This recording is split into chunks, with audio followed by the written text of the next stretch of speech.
제일 첫 시작은 이제 국가인권위원회에서 이제 올해의 인권 영화를 맡아줬으면 좋겠다라고 너무 감사한 제안을 해주셨고, 아시는 분도 많으시겠지만 이제 인권 영화는 인권위에서 아주 오랫동안 해온 프로젝트고 정말 좋은 영화들 너무 많았었기 때문에 너무 영광으로 생각하고 참여를 하게 됐고요.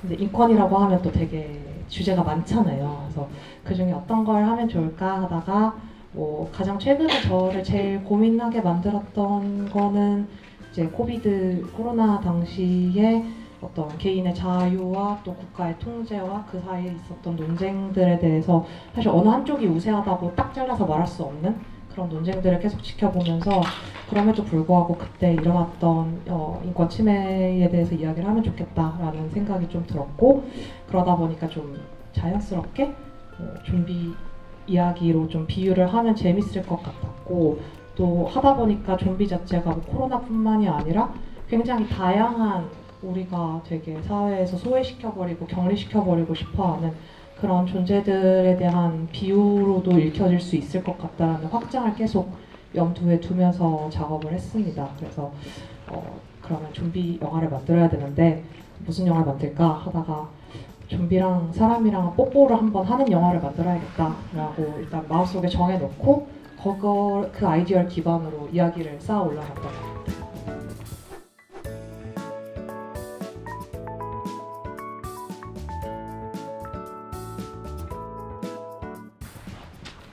실제로 예원 배우는 그 인권위에서 수어를 또 하시는 직원분이 또 가르쳐 주셔서 되게 열심히 직접 가서 따라하고 녹화하고 해서 배워가지고 그렇게 해서 수어를 했고요.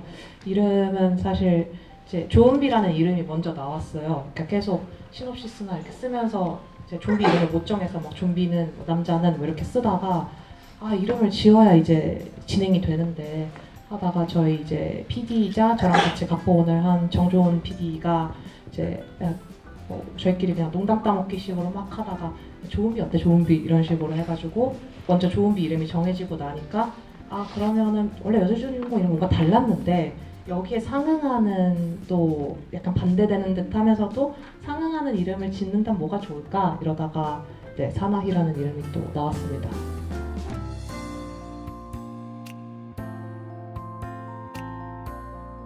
아무래도 은비 같은 경우나 예린 그리고 준혁은 저희가 좀비 액팅을 또 무용을 지도를 받았었어요. 그 기간 동안이 굉장히 힘들었고 그 스탠스를 계속 유지한다는 것 자체가, 예전에 제가 좀비 작품을 한 적이 있었는데 그때는 잠깐만 나왔어가지고 이렇게 길게 호흡으로 끌고 가니까 굉장히 몸에 무리가 가더라고요. 저희 푸드과에서 그 작은 액션씬이 있었을 때 처음으로 무술팀이랑 합을 맞춰서 진행을 했었는데 되게 재밌었고, 그 다음에 안정적인 부분에 있어서 굉장히 유의를 하면서 좀 조심해야겠다 생각을 했지만 굉장히 프로페셔널한 분들과 함께 했기 때문에 저희도 하는 내내 좀 즐겁게 촬영했었던 것 같습니다.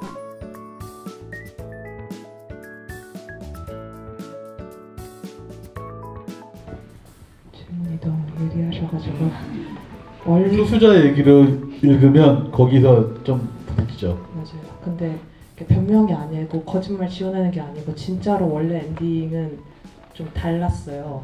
그러니까 원래는 둘이서 이 상태 그대로 은비도 치료 안 되고 이 상태 그대로 트럭에서 살아가는 게 엔딩으로 원래 돼 있었거든요.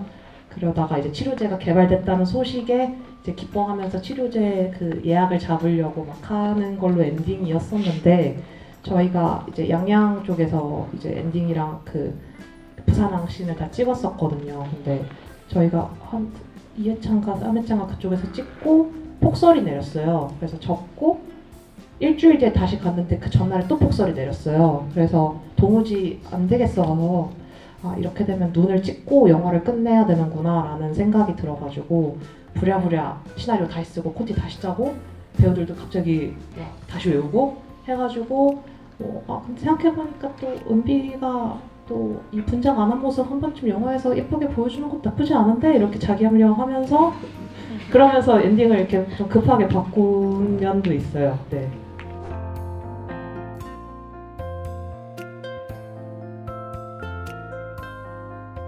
이게 사실 참 단골 질문인 것 같아요. 무슨 냄새가 나는지. 글쎄요, 잘 씻는다고 씻었는데. 근데 저희가 장치적으로는 사실 좀 인간들 속에서도 소외되고 좀비들한테도 소외되고 좀 어디서든 이쁨 받지 못하는 그런 준혁이를 그렸던 건데, 이제 저희 영화를 보신 한 관객분의 명해석이 있었는데, 그게 좀비들은 차가운 거를 좋아하는데 준혁이는 마음이 따뜻해서 싫어하는 거 아니냐라고 또 해석을 또 해주셨더라고요. 네. 네, 그게 또 사람 냄새라고도 보신 분도 있고, 네, 그런 것 같습니다. 아, 멋집니다. 앞으로 그렇게 말씀하고 다니시면 되겠네요. 네, 그래서 그렇게 말하려고 했는데 너무 거짓말치긴 좀 그래서 해석이었다. 네.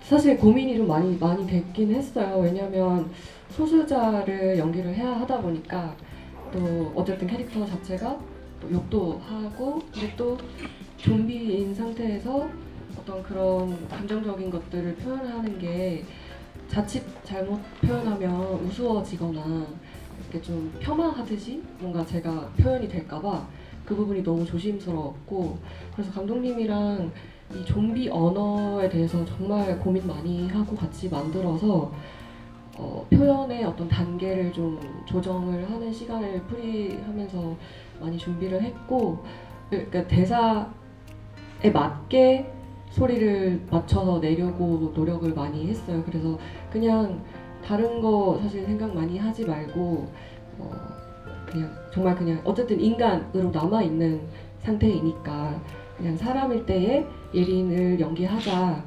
근데 거기에서 그냥 몸 상태만 이제 좀비 걸음을 한다라는 느낌으로 좀 후반에는 그런 식으로 좀 마음이 정리가 됐던 것 같고, 그래서 나름 이제 감독님이 전사로 나름 있는 집 자식의 여식이다. 근데 그러면서 하지만 실제로도 사람이었을 때도 꽤나 욕을 속으로 많이 이제 하지 않았을까. 이제 그런 캐릭터성을 조금 가지고 연구를 좀 했던 것 같아요.